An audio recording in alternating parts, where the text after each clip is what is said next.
Okay, so thank you so much for being a part of my next interview. Um, just as a precursor to the interview, I'm going to just talk about how COVID-19 has affected small businesses. And if you didn't see the first episode on my website, you definitely should. The goal of this project is to connect members of the community with local businesses through my subscription box. And we're all about helping small businesses endure, thrive, and connect with the community during COVID-19. So, thank you so much for agreeing to this interview. Thank you for reaching out.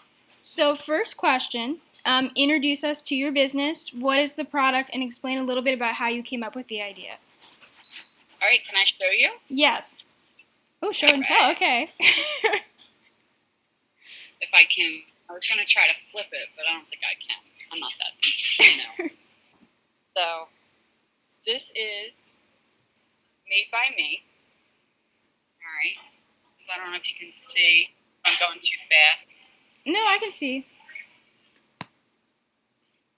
So I do chocolate. So if you look at the stickers, it says made by me. So they're my initials. All right. And so that's actually what started everything. Were my individual chocolates.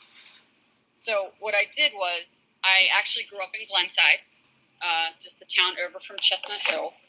And I moved to Las Vegas when I was 21. So I went to the Culinary Institute of America in Hyde Park, New York, once I graduated from high school, and had the opportunity to go to Las Vegas. And I learned from amazing pastry chefs. And I actually got to travel the country and the world. And I did chocolate and pastry competitions about 20 years ago. And then I had the opportunity to go to Florida. And I was at Mandalay Bay in Vegas and the Ritz-Carlton, transferred to the Ritz-Carlton in Florida. And I met a chocolatier that I had followed my whole career and was like, just an amazing man that I had followed and had the opportunity. He offered me a job. And so I worked with him for a year in pastries. And then I got an opportunity to learn how to make chocolate. So I spent 7 years making chocolate and fell in love. I never thought my love of a job could take me to the point that I am able to come here. So what I did was I left to be closer to my in Glenside. Lost my job, couldn't get a job. And so my parents encouraged me to start doing chocolate and pastries on my own, and a small boutique in Glenside called Sweet Magnolia offered me shelf space. And then across the street, the Glenside Pub gave me an opportunity to do pastries for them. So that little love of family and community support really led to where I am today. I'm here almost 5 years in Chestnut Hill at the farmers market, and I am loving it. I'm surrounded by chocolate. Yeah, who doesn't want to be surrounded by chocolate, yeah. right? Yeah, so like I said, I've been very fortunate. I have an amazing family. So I would not be anywhere today without the love and support from them, and the honesty, and the tears, and the chocolate that has picked me up. But like I said, I've been very fortunate. I followed a dream I had since I was 11 in grade school. I went to St. Luke's in Glenside as well. And my 6th grade teacher kept a letter, Sister Helen, kept a letter that I had wrote at 11 years old that I wanted to go to culinary school and become a pastry chef. Oh, wow. Yeah, I'm not kidding. It's been like fortunate experience, and she's close to my heart to this day. And she has supported me and in prayers and many prayers. So that's where I am today. And like I said, the support of my customers has helped me through this. I also really think that what stands you apart is the variety of chocolates you have. Like I was looking on your website and I saw like dark chocolate raspberry truffles. I saw like Mexican hot chocolates. I saw like mint, my favorite flavor of all time. Yeah. So I think It tastes it's like mint chip ice cream. It's yes, delicious. the Not best good. ice cream. I'll Oh, okay, thank you. So I just wanted to know kind of what the flavor development um, would be like for that. Like when you come up with recipes, how long does it normally take you to go, okay, well this is good, this is what I'm gonna, put in the store and sell out? So the good thing about opening a business with your name on it, you can make whatever you want. So unfortunately, not unfortunately, I tend to make what I like because I don't believe in serving a product that I wouldn't eat myself.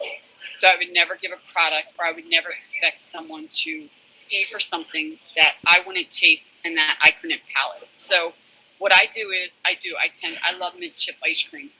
So I was like, how can I create this in an individual form of chocolate? I love peanut butter, Reese's peanut butter cups. I love Reese's Pieces frozen. Ooh. So how can I correct this? And I also wanted to create stuff that I could pronounce everything in it. So like peanut butter bark, I want it simple. So the downfall is I eat a lot. So, but research and development, that's what it is. So what I do is I break down, because unfortunately I wish it was just a matter of I want this done and it's done. I have to think about the size. I have to think about the quantity. I have to think about shelf life. I have to think about pricing. I have to think about where my product is coming from. Is it coming from within 10 miles here, or most of my chocolate comes from Europe? So I have to figure out cost efficiency, cost effectiveness. So that basically comes down to that little piece of mint chocolate. So I also believe people buy with their eyes. So it's one of those things where I don't believe that if it looks pretty, it shouldn't taste good, or it should taste good but doesn't look, aesthetically pleasing. Right. So I wanted to combine those two, and I love colors. I'm not the greatest artist, but my canvas is chocolate. Oh, So I like that. Okay. I can be it's honestly like I can't draw a straight line. I can't cut a straight line. I use a ruler and I still cut crooked. So this being, and like I said, the canvas, the mint chocolate that you saw, the swipes, I don't want people to look at something and be like, wow, that's an unusual color. I wonder what's in it. I want people to be like, wow, that's green. I'm wondering what's behind. Like, is it mint? Is it pistachio? Is it something like that? I want to intrigue people to taste and to come back, because it's not just pretty. They ate it and they're like, wow, this is really pretty. I'm going to take a picture, but it tastes horrible, so I'll have the picture for the rest of my life. Right. I want them to take a picture. I want them to eat it and come back because it left an impression in their mind. I think you're really centered around having like an in-person experience where the person comes, they taste the chocolate and they go, oh, this intrigues me. I really want to come back, because they love both the chocolate and the community kind of that you're like fostering with the business. So I think that's cool. Yeah, I agree. So moving on to the COVID-19 section, which is always, yeah. Yeah. Every time I ask that, I get that same look. So, yeah. How has COVID? Go ahead. No, I was going to say you should do a compilation of it. Like for every interview you do, you just have every look once you mention COVID. I actually might do that. So, how has COVID-19 affected you? And how has your personal business model or strategy evolved with social distancing? So, well, I'll start with the second question first. So, okay. Being in the kitchen industry, I've always, everything has to be wiped down. I always wear gloves, and we always have sneeze guards and such like that. So, I literally work in about 160 square foot spot, like kitchen. So, I literally I'll do a tour of my place, which will only take half a second. So I'll do that afterwards. Okay. But I've always been, I know it sounds weird. I don't like sticky things. Like, so I don't know if it's OCD or something. So I've always kept everything clean, as you should, especially with health department. I never want to get anyone sick. So what I did was contacted the health department and said, what other additional steps can I take to stay open and keep safe distance? And so here I just added just a few additional items, but everything else I already had in place prior to COVID hitting. But we got the masking tape out. We got the little stickers that said, keep a safe distance. The only thing that really changed, wearing a mask. But all my customers have been incredibly respectful. I've tried to be incredibly respectful. And so going back to the first question, in the beginning, we didn't know what was going on, so people kind of went about their business the same. But then all of a sudden, everything stopped. So what happened was in Chestnut Hill, we have all walks of life that come in here. So Right. I have a wide array of ages, and so I either have the young children that come in that are susceptible, or I have elderly customers that are even more susceptible to possibly getting COVID. So what happened was I had to adapt and adjust, which is like, adapt is like, I think the Webster's word of the year. So what happened was I don't like to deliver because it's one of those things where at the time I did not like to deliver because I just thought it was I wanted the in-store like you said, in person. It's that Right. experience. But then you do have to adapt. You want your customers to feel comfortable coming here, but you also want to. So I started doing curbside. So people would order their stuff, order their chocolate through me, through text message, through email, and then I would either meet them outside, and there would be contactless, cash payment. So I got Venmo, I got PayPal. I always accepted checks or cash or credit cards. So you just try to make it a little smoother. Yeah. And, that's what I did. What happened is I'm very fortunate. My customers know my product. They know what to, and they didn't want to change their children's lives or their own lives. So the traditions kind of kept. So at Easter, or Passover, or, I had options, and I like to post things, pictures. So that's what I did. So I had a lot of people just say, well, listen, I don't want to take another thing away from my kids. So they did. They ordered. I would drop it off at their house. They would come and meet me outside. Or if they just still feel comfortable enough to come inside, they came inside. So, like I said, the transition was very different, but adapting was the key. And I didn't shut down my doors. I was very, very fortunate. I kept going. There were a couple hiccups and a couple speed bumps and stuff that you kind of had to, I guess, I don't want to say as an adult, but like as a business person, you had to, adjust to the environment that was going on. So I did that, and like I said, the feedback was incredible, and I also took the comments from my customers. Can you do this? Would you do this? What can we do to get it? I chose not to do delivery services unless it was myself or one of my family members. So I put them. So you put them to work. Yeah. Yes. I also think it's interesting how you talked about young customers versus older customers, and how, depending on who kind of your customer base is, that could really affect you. If you only have, like 70% of your customers are older customers, then obviously, I mean, both are, obviously, highly susceptible to getting COVID, but you really have to think about the age range and adapt based on that. So I thought that was really interesting.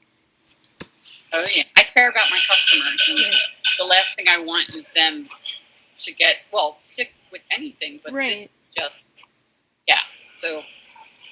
So what do you feel currently is your greatest obstacle moving forward? Oh, well, COVID. So with the numbers being where they are, and I try not to get, like I said, I'm surrounded by chocolate, and a lot of times when people come to me, they're very happy, or they're happier because they bought chocolate. So my problem right now is we're not fortune tellers. We don't know what the future is going to bring. So my biggest obstacle right now is how are we going to continue? I will continue what I've been doing throughout the summer, throughout starting COVID. So that COVID's my biggest obstacle right now. Other than that, like, Chestnut Hill is very foot traffic friendly, and the way we've continued with the effort of trying to prevent, keep social distancing going, safety first. So that, I don't know if that's an answer that you want to, now, I love your answer. Yeah, COVID is my biggest obstacle. And on the flip side, what do you feel currently has been your greatest achievement? Staying open. That's a big achievement, yes. It is. I never wanted to open my own business. Honestly, I won't lie to you. I like getting a paycheck every week. I like getting 401k and health benefits, and to kind of just go home and enjoy life. In my earlier career, I never was home for a holiday. I missed births, weddings, and funerals. I missed everything. So all I kept thinking was, once I had the opportunity to open my own business, it never dawned on me that it would actually happen. But it is the greatest thing. It has brought me closer to my family. I met my future husband moving home. I have been incredibly blessed. A lot of ups and downs, but having my own business, I have flexibility. So right now, and even just during this pandemic, my customers have come out and in support. I've watched people grow. I've watched people get married and raise their family right in front of my eyes, and they've kept me here. So that my family, my job, my career, my business is my greatest achievement. So I might sound cheap. Don't tell anyone else, but that might have been the best answer that I've gotten on that question. So thank you. You better highlight that then. No, no, it's true. I honestly, like, it sounds cheesy, but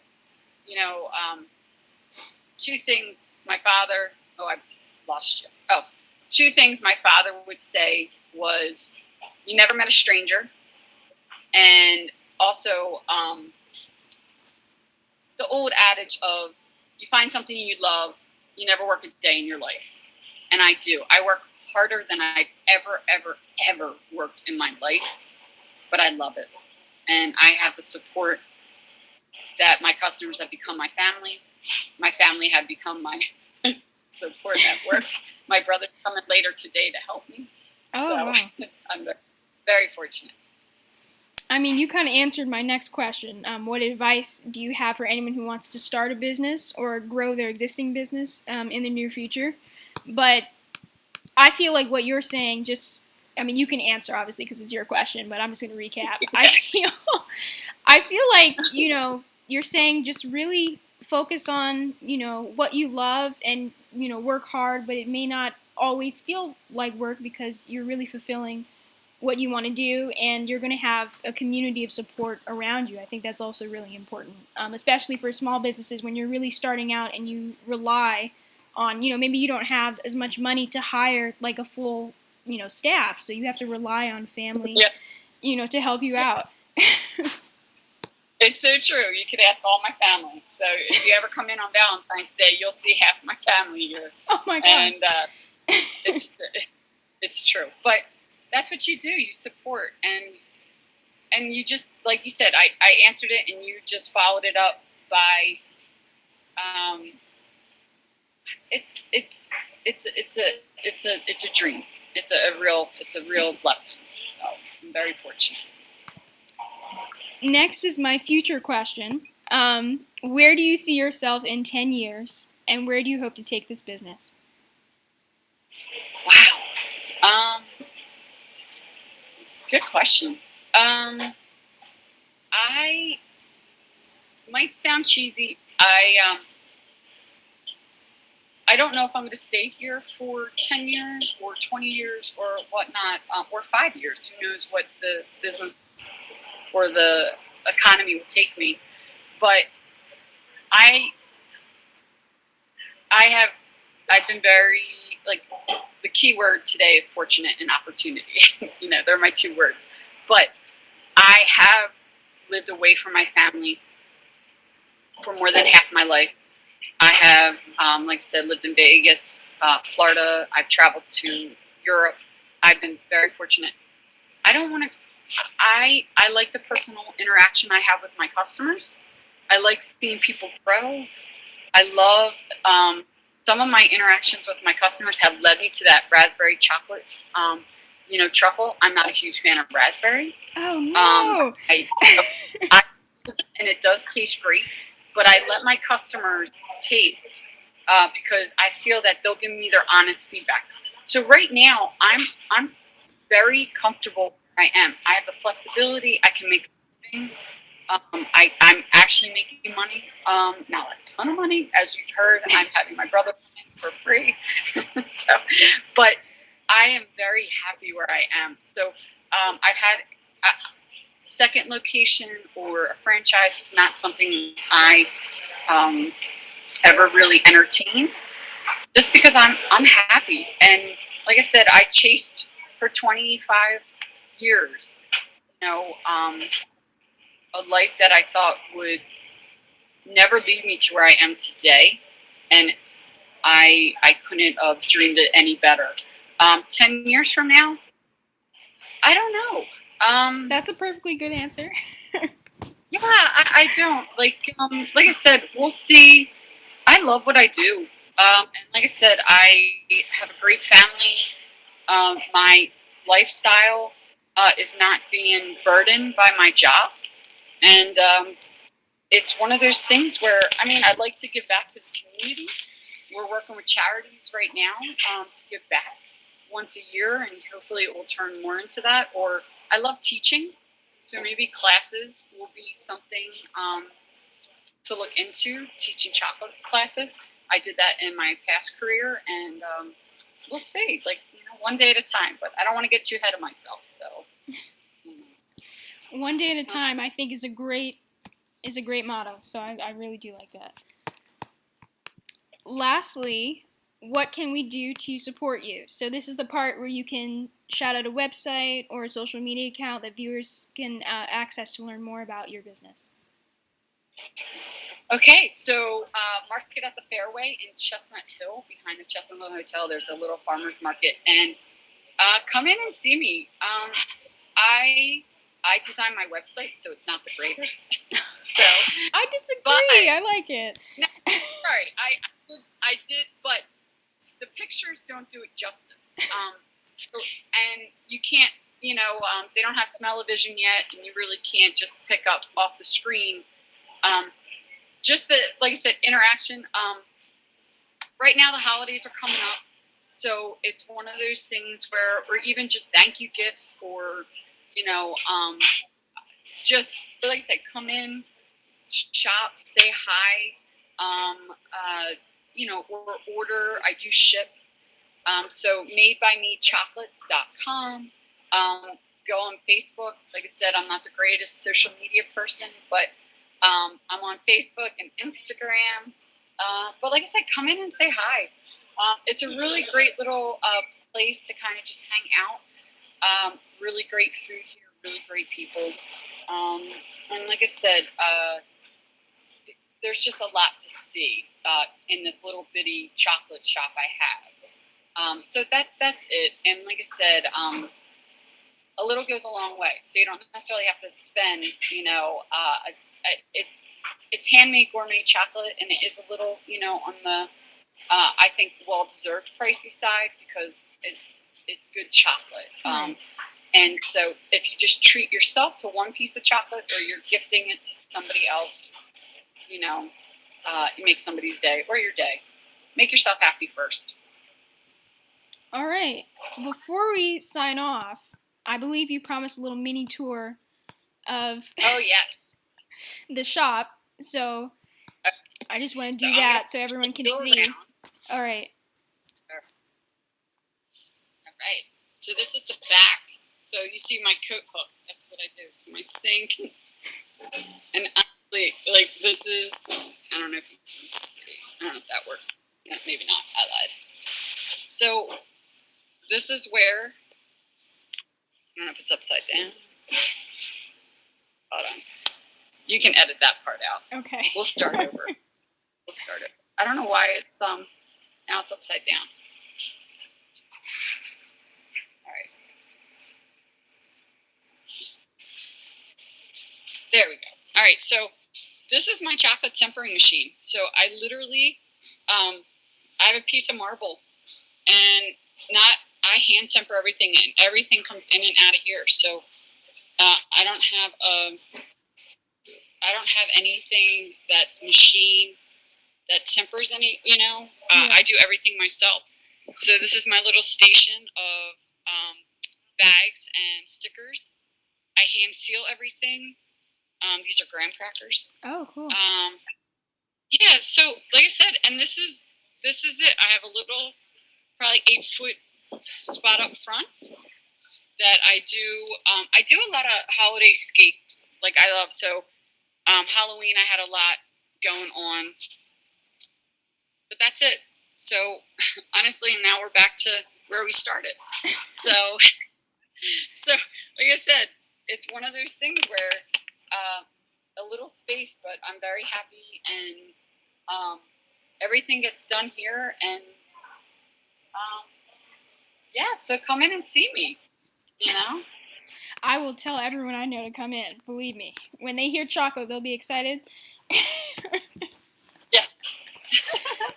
All right. Well, that concludes our interview. I just want to thank you so much again for agreeing to do this, and I wish you the best of luck moving forward. Well, I wish you continued success. This was amazing, and I'm, like I said, what a great, thank you for reaching out. And if there's anything else you need, let me know.